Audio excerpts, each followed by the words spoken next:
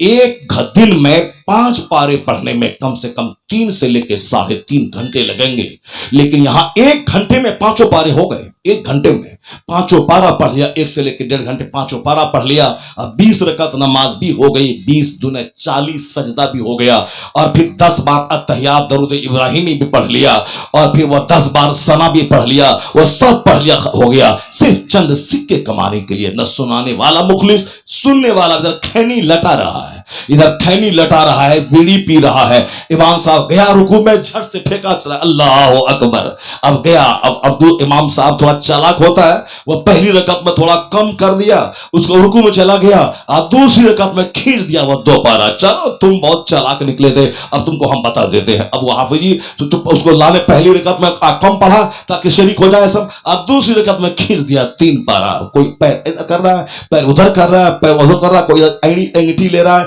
کوئی ادھر کر رہا ہے، کوئی پیشاب کا بہانہ لے کے بیچ میں نیت توڑ کے بھاگ رہا ہے۔ یہ کیا تماشا کر دیے؟ ماہ رمضان قرآن پاک کے نزول کا مہینہ ہے، ماہ رمضان 24 گھنٹے رحمتوں کے نزول کا مہینہ ہے، ماہ رمضان میں آنکھ سے آنسو بہانے کا مہینہ ہے، ماہ رمضان بھوکا رہ کر گھمنڈ اور غرور کو توڑنے کا مہینہ ہے، ماہ رمضان میں اللہ پر مضبوط یقین قائم ہوتا ہے کہ حلق سوکھ رہا ہے، پیاس کی شدت ہے، میں غسل خانے میں 2 گلاس پانی پی سکتا ہوں، کوئی نہیں دیکھے گا، مگر ہمارا اذان بولتا ہے کوئی دیکھے نہ دیکھے میرا خدا دیکھتا ہے۔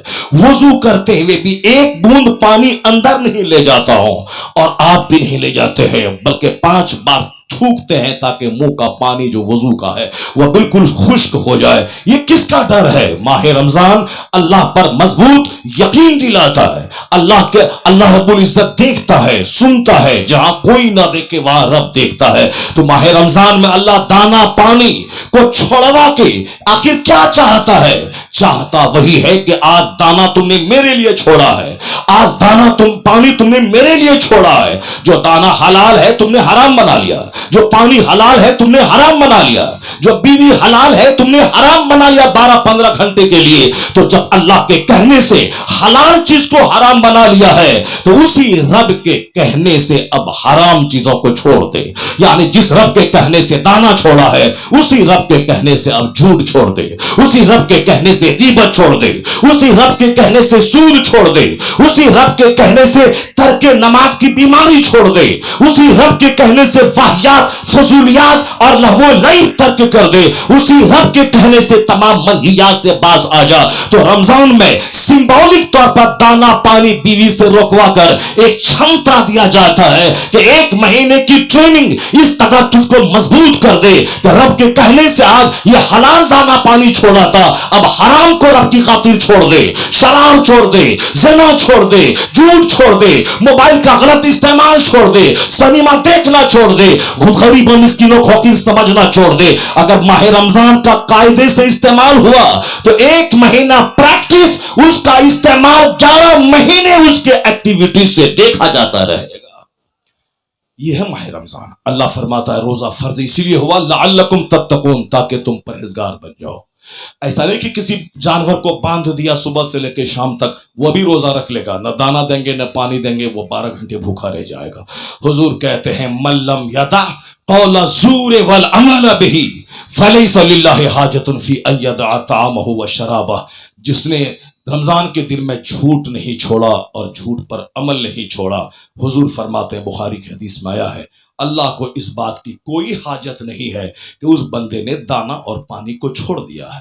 دانا پانی چھوڑوانے کا مطلب ہی یہی تھا کہ گناہ کو چھوڑوا دیا جائے، گناہ سے بچنے کی عادت ڈال دیے جائے. ماہ رمضان میں غریبوں کو افطار کروانا، سحری میں برکتیں ہیں، تہجد کا ٹائم ہے، فرشتوں کی آمد کا وقت ہے. ایک بندہ بھی بتا دے کہ رمضان کے دن میں سحری کے کھانے سے پہلے میں نے 8 رکعت 10 رکعت تہجد کی نماز پڑھی، اس کے بعد میں نے سنت سمجھ کر، چونکہ حضور نے کہا ہے تسحروا فإن فی السحور برکہ، سحری کھایا کرو اگرچہ کھانے کا من نہ ہو پھر بھی سحری کھاؤ، چونکہ اس کھانے میں برکتیں ہیں، اس میں برکت اللہ نے رکھی ہے. یہ صالحین کا کھانا ہے، سنت سمجھ کے کھائے. کوئی نہیں اٹھا جھٹ پٹ سے اٹھا، ہاتھ ڈالا، جلدی سے کھایا تاکہ دن میں بھوک نہ لگے، کھایا، کھانے کے بعد سو گیا، فجر کی نماز بھی چھوڑ دی. ماہ رمضان میں آدمی کو پہلے قسم کھا لینا چاہیے کہ پورے 30 دن میں ایک نماز بھی جماعت سے ہٹ کے میں نہیں پڑھوں گا اور ایک نماز بھی میں قضا نہیں کروں گا. اگر کوئی 30 دن اس پر عمل کر لیتا تو آنے والے 11 مہینے اللہ اس پر عمل کرنا اس کے لیے آسان بنا دیتا. لیکن یہاں زیادہ کھانے کی ہوس کی وجہ سے کتنوں کی نماز فجر غائب ہے. تراویح میں بھیڑ لگی ہے اور صاحب فجر غائب ہے، جبکہ تراویح کی نماز پڑھنا سنت ہے اور فجر کی نماز پڑھنا فرض ہے اور جماعت سے نماز پڑھنا واجب ہے. اور عادتاً جماعت کو چھوڑنا یہ فسق اعلانیہ ہے. جو جماعت عادتاً چھوڑتا ہو وہ فاسق مردود الشہادہ، وہ اسلامیات کے معاملے میں گواہی اس کی معتبر نہیں ہوگی. چاند کی گواہی، طلاق کی گواہی اور دوسری گواہی اگر وہ دے گا، جو جماعت چھوڑتا ہے اس کی گواہی قبول نہیں ہوگی، چونکہ جماعت سے نماز پڑھنا یہ واجب ہے اور واجب کا ترک کرنے والا عادتاً یہ فاسق مردود الشہادہ ہے، اس کی کوئی گواہی اسلام میں قبول نہیں کی جائے گی. ذرا حالات دیکھیے، من چاہا تو چلا گیا، من چاہا تو چھوڑ دیا. جب تم نے نماز کے ساتھ یہ سلوک کیا، من چاہا پڑھا، من چاہا نہیں پڑھا. روزہ سے سلوک کیا، من چاہا پڑھا، من چاہا چھوڑ دیا. جبکہ یہ رمضان ہماری روحانی بالغی کے لیے آیا تھا، ہماری نگاہوں میں حیا دینے آیا تھا. یہ رمضان مجھے صحت دینے آیا تھا. آج سر سے لے کے پاؤں تک بیماری میں مبتلا انسان کو اسلام نہیں جانتا. اسلام کا ہر قانون حکمتوں سے بھرا ہوا ہے. اگر اسلام نے کوئی کام کرنے کو کہا ہے اور جنت کا وعدہ دیا ہے تو جنت وہاں ملے گی. اس کا مطلب یہ نہیں کہ دنیا میں اس کے بدلے میں مصیبت اٹھانی پڑے گی، نہیں. یہی تو تر امتیاز ہے اسلام کا. اگر اسلام نے کہا کہ روزہ رکھ، یہ رکھنا فرض ہے، اور جو صحت کے باوجود روزہ نہیں رکھے گا اس کے گھر میں آگ لگا دے، اس کو بادشاہ اسلام حکم ہے اسے جیل میں ڈال دے، توبہ کیا تو ٹھیک ہے ورنہ اسے قتل کر دے. جہاں اسلامی گورنمنٹ ہے وہاں کے بادشاہ کو آدیش ہے کہ جو تندرستی کے باوجود روزہ نہیں رکھے اور اس کے کھانے کے لیے چولہے میں آگ سلگائے جائیں، وہاں سے آگ کا دھواں اٹھے، اس گھر میں آگ لگا دے، اس بے روزہ دار کو قتل کر دے. اسلامک رولر کو کیوں؟ اس لیے کہ ایک زبردست قانون ہے اسلام کا روزہ رکھنا، تاکہ ہمارے پیٹ کی اصلاح ہو جائے، ہمارے گردے کی اصلاح ہو جائے، ہمارے معدے کی اصلاح ہو جائے، چھوٹی آنت بڑی آنت کی اصلاح ہو جائے، ہمارے لنگز کی اصلاح ہو جائے، ہمارے برین کی اصلاح ہو جائے. یہاں قبض ہوتا ہے تو سر میں درد کیوں ہوتا ہے؟ کیونکہ اس کا گہرا کنیکشن سر سے ہوتا ہے. یہاں بخارات اٹھتے ہیں، گندا گندا خیال دماغ میں آنے لگتا ہے. یہاں پیٹ میں گیس بنتی ہے اور رات بھر بندہ حالت نیند میں بھٹکتا ہوا خواب دیکھتا رہتا ہے اور کہتا میں خواب ایسا دیکھا ویسا دیکھا. پیٹ بالکل گیس سے خالی ہو اور رات کا آخری حصہ ہو، اس وقت میں جو خواب دیکھتا ہے وہ خواب صحیح ہے. اس سے پہلے جتنا خواب دیکھتا ہے کھانا کھانے کے بعد فوراً سو گیا، اس خواب کا کوئی وزن نہیں ہے. چاہے وہ مسجد میں نماز پڑھنے کا خواب ہو یا پھر پاخانہ کرنے کا خواب ہو، چاہے کہیں راستے پیشاب کرنے کا خواب ہو، اس خواب کا کوئی وزن نہیں، چونکہ وہ خواب بخارات اور گیس کی وجہ سے ہوتے ہیں. وہ گیس دماغ پہ چڑھتا ہے اور اسی دماغ کی وجہ سے خطرناک خیالات اس کے دماغ میں آتے رہتے ہیں اور جو خواب کی صورت میں اس کو دکھائی پڑتے ہیں. ہم کھیت میں پیشاب کر رہے ہیں اور پتہ چلا کہ بستر پہ ہی پیشاب کر کے رکھ دیا. وہ گیس والی کیفیت ہوتی ہے جب پیٹ گیس سے خالی ہو جائے. رات کا آخری پہر فجر کی نماز سے پہلے اس وقت کا جو خواب ہوتا ہے وہ خواب سچا ہوتا ہے. اگر غلط خواب ہے تو پھر اس کو اپنے اعمال کی نگرانی کرنی ہوگی. اچھا خواب ہے تو اللہ کا شکر ادا کرنا چاہیے. یہ روزہ ہمارے معدہ، آنکھ، چھوٹی بڑی آنکھ، یہ سب کو پاک کرنے آتا ہے. جنت روزے کے بدلے میں جنت ہے، اور جنت وہاں ملے گی. یہاں کیا ملے گا؟ یہاں وہی ملے گا جو آج سیگمنڈ نرائل جو آکسفورڈ یونیورسٹی کا پروفیسر ہے اس نے کہا کہ فیٹی اسٹمک یعنی چربی والا پیٹ آج بڑھتا جا رہا ہے. ڈاکٹر کے پاس جائیں وہ بولے گا فیٹی ہے، اس کا معدہ فیٹی ہو گیا ہے، چربی اس میں بڑھ گئی ہے، کولیسٹرول بڑھ گیا ہے، فیٹی معدہ ہے. وہ کہتے ہیں انفلیمیشن آف اسٹمک معدے کے ورم کا شاندار علاج ہے. وہ ہے روٹ فاسٹنگ کرنا. وہ کہتے بھوکا رہا، 5 دن بھوکا رہا، تیرے پیٹ کا ورم ختم ہو جائے گا. یہاں تک کہ ہالینڈ کا پادری اپنے مریدوں کو ہر مہینے میں 3 دن روزہ رکھواتا ہے تک اس روزے کی وجہ سے اس کا معدہ، آنکھ، چھوٹی بڑی آنکھ سب کا ورم دور ہو جائے. یہاں تک کہ جاپان کا گولڈ میڈلسٹ نوبل پرائز پانے والا ویگیانک نے کہا تھا میں نے پیٹ کے کینسر پہ ریسرچ کیا ہے اور میں اس پر پی ایچ ڈی کر کے مجھے گولڈ میڈل ملا ہے. وہ کہتے ہیں کہ مسلم قوم میں پیٹ کا کینسر دوسروں کے مقابلے میں کم ہے. اسی لیے کم ہے کہ جنرل مسلمان رمضان کے مہینے میں 30 دن 29 دن روزہ رکھتے ہیں اور 12 سے 15 گھنٹے تک وہ بھوکا رہتے ہیں. انہوں نے کہا کہ میں نے ریسرچ کیا ہے جو سال میں 25 سے 30 دن تک 15-16 گھنٹے کنٹینیو اپنے پیٹ کو خالی رکھے گا تو اس کی وجہ سے کینسر کا کیڑا اگر ہو بھی گیا ہو، اگر نہیں ہوا ہے تو نہیں مر ہوگا، اگر ہو گیا ہے تو 15 گھنٹے کا بھوکا رہنا، پیاسا رہنا اس کیڑے کو کھا جائے گا. یہی وجہ ہے کہ مسلمانوں کا روزہ اس معدے کے کینسر کو ختم کر دیتا ہے. تو جہاں آج جاپان کا سائنٹسٹ بولا کہ فاسٹنگ کینسر کا شاندار علاج ہے، آکسفورڈ کا پروفیسر، کیمبرج کا پروفیسر، ہندوستان کے JNU کا پروفیسر بولتا ہے روزہ سے ہیلتھ ملتا ہے، صحت ملتی ہے. ہاں لگاتار 3-4 مہینہ روزہ رکھے گا تو کمزور ہو جائے گا، لیکن 1 مہینہ کی فاسٹنگ سے کمزوری نہیں ہوگی بلکہ آدمی جب 10 دن شروع میں تو مرجھایا رہتا ہے لیکن 10 دن کے بعد اندر سے توانائی ملنے لگتی ہے. یہاں تک کہ بڑا سے بڑا شوگر کا مریض بھی 10 دن تک پریشانی ہوتی ہے، 10 دن کے بعد وہ پھر روزہ رکھنے کا ایسا عادی ہوتا ہے، اس کو اندر سے اسپرچوئل فورس محسوس ہوتی ہے. تو آج سائنسداں کہتے ہیں observe a fast you will be healthy. روزہ رکھ صحت مند ہو جائے گا.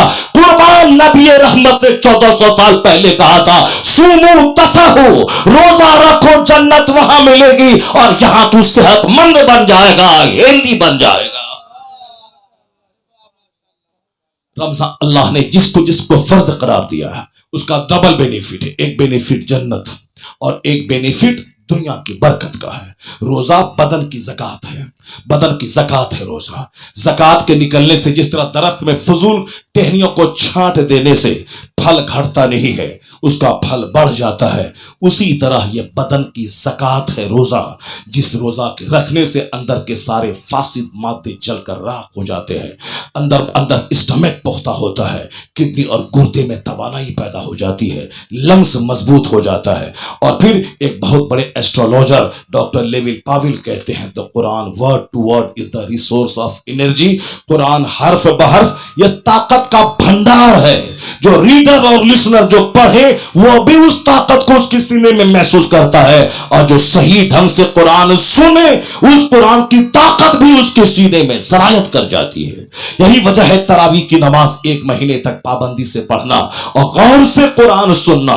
یہ یعلمون اور تعلمون چند سکہ کمانے کے لیے حافظ بھی بولا ہم کامیاب ہو گئے، اور سنانے والا بھی بولا ہم نے 51,000 حافظ کو دے دیا. اس مسجد والا تو 25,000 دیا، میں 51 دیا، یعنی نام و و نمود ہم نے 51 دے دیا, 151 دے دیا. اخیر زمانے میں لوگ مسجدوں کے مینار پہ گھمنڈ کریں گے. ہماری مسجدوں کے مینار اس مسجد کے مینار سے بلند ہیں, ہماری مسجدوں کا ٹائلز اس مسجد کے ٹائلز سے بہتر ہے. نماز نہیں پڑھیں گے لوگ, نماز نہیں پڑھیں گے. میری مسجد میں نمازی زیادہ ہیں, میں خود مسجد کے بننے کے بعد نماز کا عادی ہو گیا ہوں. نہیں, نمازی نہیں بنے گا, وہ متولی بنے گا, نمازی نہیں بنے گا. وہ سیکرٹری بنے گا, نمازی نہیں بنے گا. بے سیکرٹری بننا ضروری نہیں ہے, نمازی بننا ضروری ہے. متولی بننا ضروری نہیں ہے, نمازی بننا ضروری ہے. مینار ضروری نہیں ہے, نمازی بننا ضروری ہے. ٹائلز ماربل ضروری نہیں ہے, نماز پڑھنا ضروری ہے. رہے تیری مسجد ٹوٹی دیوار والی, چھپر پہ گھاس والی, وہ مسجد اگر نمازیوں کے پیٹ سے, وہ مسجد نمازیوں سے مسجد کا پیٹ اگر بھرا ہے تو آبادی پہ رحمتوں کا نزول. قیامت کے دن وہ مسجد ایک کشتی کے مانند ہوگی, سارے نماز اس پر سوار ہوں گے اور جہنم کی ہولناکی سے نجات پائیں گے. اگر مسجد رہی 50 کروڑ روپے کی اور نمازی اس میں نہیں ہے, وہی مسجد بددعا کرے گی, سارے گاؤں پہ تباہی کی آگ لگے گی, لوگ تباہ و برباد ہو جائیں گے. وہ دعا کریں گے, دعا قبول نہیں ہوگی. تو دعا کے لیے ہاتھ اٹھانا ضروری نہیں ہے, رٹ رٹ کے دعا سنانا ضروری نہیں ہے. یہ سبق نہیں ہے کہ اللہ کے سامنے, استاذ کے سامنے سے ایک بچہ سبق سناتا ہے کہ صاحب ضرب زید العورت سنا دیا, ہمیں سبق سنا دیا, ہم نے میزان منشیب سنا دیا. اسی طرح 10 دعا کو رٹ لیا اور ہاتھ اٹھا کے دعا کو سنا دیا. یہ دعا سنانے کی, سبق سنانے کی چیز ہے کیا؟ یہ تو آپ اردو کی دعا رٹ لیا اور رو رو کے دعا مانگ رہے ہیں, روتے روتے مر جائے گا, دعا قبول نہیں ہوگی. دعا کی قبولیت کے ضروری ہے کہ دعا دل کی آواز ہو, زبان کی آواز نہ ہو. دعا دل کی طلب کا نام ہے.